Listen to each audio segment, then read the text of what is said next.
আমার ভাই প্রতিবন্ধী, আমার ভাই অসহায়, আপনারা ঘর করেছেন, আপনাকে সবাইকে ধন্যবাদ জানাই।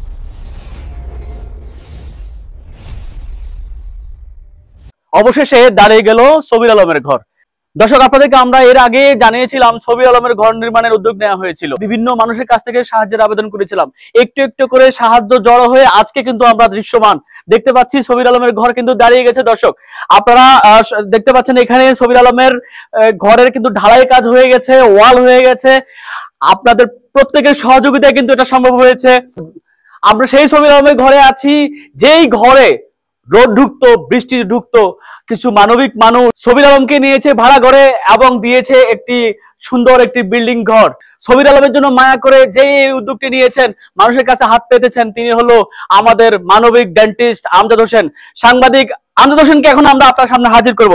এই হলো আমজাদ হোসেন। আমজাদ ভাই, আপনি কি করে এমনটা ভাবলেন? আপনার স্বপ্ন তো শেষ পর্যন্ত সফল হয়ে গেল, আপনি তো জিতে গেলেন মনে হচ্ছে। আপনার অনুভূতি কি? বিসমিল্লাহির রহমানির রহিম। আলহামদুলিল্লাহ, আলহামদুলিল্লাহ, আলহামদুলিল্লাহ। আহ, যদি চাওয়াটা হয় নিখুঁত, পাওয়াটা সুনিশ্চিত, একটা প্রবাদ সেই 2010 সালে আমি শুনেছি এবং ওটাকে আমি হৃদয়ে সবসময় লালন করি এবং ধারণ করি। তার এই ধারাবাহিকতায় সবির আলমের সাথে আমার পরিচয় এখন থেকে আরো 1.5 বছর আগে। একটি ব্যায়ামের সংগঠন বলা যায়, একটা সামাজিক সংগঠন বলা যায় এবং একটি মানবিক সংগঠন বলা যায়, লাকসাম সিটি রানার গ্রুপ। সেই লাকসাম সিটি রানার গ্রুপে আমরা প্রাত্যহিক সকালে হাঁটাহাঁটি, ব্যায়াম, বিভিন্ন বিষয়ে সমাজের সুবিধা অসুবিধাগুলো তুলে ধরার মাধ্যমে তখন জানতে পারি যে সবির আলম, আমাদের প্রতিবন্ধী সবির আলমের একটি ভাঙা ঘর। তখন আমরা সম্মিলিত 5-7 জনের একটা টিম এসে এটা মনিটরিং করি। মনিটরিং করার পরে দেখলাম যে আসলে সে অনেক বেশি নিরীহ। তার একেবারে ভাঙাচোরা ঘর, বৃষ্টি পড়ে, বর্ষার সময় পানি উঠে যায় এবং আপনারা জানেন 2024 বন্যায় লাকসামে ভয়াবহ বন্যা হয়েছিল। ওই বন্যাতে সে পানিতে ছিল এবং এই খাটের উপরে, ভাঙা চকির উপরে তার বসবাস করতে হয়েছে। এরপরে অনেক বেশি রোদ্রে, ঘরের ভিতরে রোদ ঢুকতো, বিভিন্ন টিন ভাঙা ছিল, একেবারে নাজেহাল অবস্থা, যেটা দেখে আসলে চোখে পানি ধরে রাখার মতো না। তখনই সিদ্ধান্ত নিলাম যে যে ব্যক্তি উদ্যোগ প্লাস হচ্ছে সাথে যারা সহযোগী ছিল সবার সাথে পরামর্শ করে যে তার জন্য কিছুটা করা যায় কিনা। এই কিছুটা করা থেকে কেউ ভালো উৎসাহ উদ্দীপনা দিল, কেউ নেগেটিভ করলো। সকল কিছু উপেক্ষা করে আমাদের লাকসাম সিটি রানার গ্রুপের একজন ইঞ্জিনিয়ার আছেন, ভদ্রলোক মোহাম্মদ কামরুজ্জামান রিয়াদ ভুঁইয়া, ওনার সাথে পরামর্শ করে ওনার থেকে একটা ডিজাইন নিয়ে যে ভাই এটা একটা বিল্ডিং ঘর করা যায় কিনা। বলতেছে হ্যাঁ করা যায়। উনি সুন্দর একটা ডিজাইন দিল। ডিজাইনের আলোকে আমাদের লাকসাম ভাইয়া গ্রুপের সিও আমাদের শহীদুল্লাহ ভাইয়ের সাথে পরামর্শ করি এবং আনোয়ার ভাই, শাহজাহান ভাই, ওনাদের পরামর্শ ক্রমে এবং ওনাদের সহযোগিতায় আমরা ধীরে ধীরে মোটামুটি তার ঘরের জন্য সাহায্য সহযোগিতা আবেদন করি। পাশাপাশি আমাদের এই উদ্যোগের বিষয়টা জানতে পেরে আমাদের লাকসামের ইউনো মহোদয় জনাব কাউসার হামিদ আমাদেরকে একটি রাষ্ট্রীয় বরাদ্দ দেন, যে 2 বান টিন এবং হচ্ছে 6,000 টাকা মজুরি বাবদ। এর মধ্যেই আমাদেরকে অনেক বড় একটা মোটা অঙ্কের টাকা সহযোগিতা করেছেন লাকসাম মেডিকেল সেন্টারের চেয়ারম্যান, ওনার ভাতিজা ডাক্তার ফুয়াদ এবং ওনার বোন হুমায়রা, দুজনে মিলে আমাদেরকে লাখখানিক টাকা সহযোগিতা করেছেন। এবং আমাদের লাকসামে খুবই পরিচিত মুখ ডাক্তার মুমিন ভাই 1.5 লাখ টাকা দিয়ে আমাদেরকে সহযোগিতা করেছেন। এই টাকাগুলি পেয়েই আসলে আমরা খুব দ্রুত ঘরের কাজটা এগিয়ে নিতে সক্ষম হয়েছি। তো সবির আলম বর্তমানে একটা বাড়া ভাষা আছে আজকে 6 মাস প্লাস। আপনারা আমার উপর আস্থা রেখে, একটা মানবিক একটা কাজের প্রতি আস্থা রেখে একটা প্রতিবন্ধী ঘরের কাজের জন্য যার যতটুকু সম্ভব হয়েছে সহযোগিতা করেছেন। সাহেব, আমরা দেখতে পাচ্ছি আপনার কাজ তো প্রায় শেষ পর্যায়ে, কিন্তু আমরা দেখতে পাচ্ছি আরো কিছু কাজ বাকি আছে। আমরা এখানে প্লাস্টারের কাজ বাকি দেখতে পাচ্ছি। আপনারা এখানে উপরে নিশ্চয়ই ছাদ করবেন না টিন করবেন উপরে? আমরা উপরে টিনের সিদ্ধান্ত নিয়েছি। তবে আমাদের মোটামুটি আলহামদুলিল্লাহ সহযোগিতা যে পরিমাণটা আমাদের হাতে আছে, আমার মনে হচ্ছে আমরা হয়তো আরো 30 থেকে 40 হাজার টাকার একটা সহযোগিতা পেলে আমরা একটা ফিনিশিং টাচে যেতে পারবো। এই দর্শক, মাত্র 30,000 টাকা, 30 থেকে 40,000 টাকা মতো যদি হয়, বা কাজ ধরলে বোঝা যাবে হয়তো 1 লক্ষ টাকার মতো লাগতে পারে। যাই হোক, এই কাজটা ওনারা যতটুকু টাকা ওনাদের কাছে আছে, এই টাকাটা খরচ হয়ে গেলে হয়তো আমরা জানতে পারবো যে আর কত টাকা হলে সবির আলমের কাজটা একেবারে শেষ হয়ে যাবে, তাই তো? জি জি তাই। আমরা এই মুহূর্তে দর্শক আপনাদের সাথে কথা বলিয়ে দিব। এই যে সুন্দর একটা প্ল্যান হয়েছে, কম বাজেটে এত সুন্দর একটা বিল্ডিং দাঁড়িয়ে গেছে, এর পেছনে যে কারিগর এবং এই যে উদ্যোগ, এই উদ্যোগে আমজাদ সাহেবের পাশে সার্বক্ষণিক যিনি উৎসাহ উদ্দীপনা বুদ্ধি পরামর্শ দিয়ে এই উদ্যোগটিকে সফল করেছেন, তিনি হচ্ছেন আমাদের লাকসামের একজন জনপ্রিয় সাংবাদিক এবং ইঞ্জিনিয়ার রিয়াদ ভুঁইয়া। আমরা রিয়াদ ভুঁইয়ার সাথে আপনাদেরকে কথা বলে দেব। রিয়াদ ভুঁইয়া, এই যে একটা চমৎকার কাজ করে ফেললেন, মানুষ সাধারণত গরিব দুঃখীকে একটা সাধারণ টিনের দুর্বল একটা ঘর বানিয়ে দিয়ে আপনারা দালান করে দিলেন।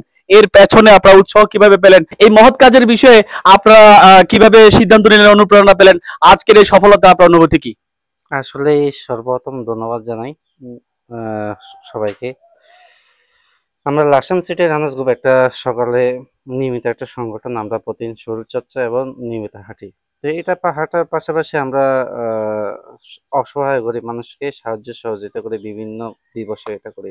পাশাপাশি আমাদের একজন সদস্য সে খুব অসহায় এবং তার সন্তান এবং বোনই খুব কষ্টে আছে। আমরা ভিজিট করি, তার বাড়িঘর দেখি দেখি আসলেই খুব খারাপ।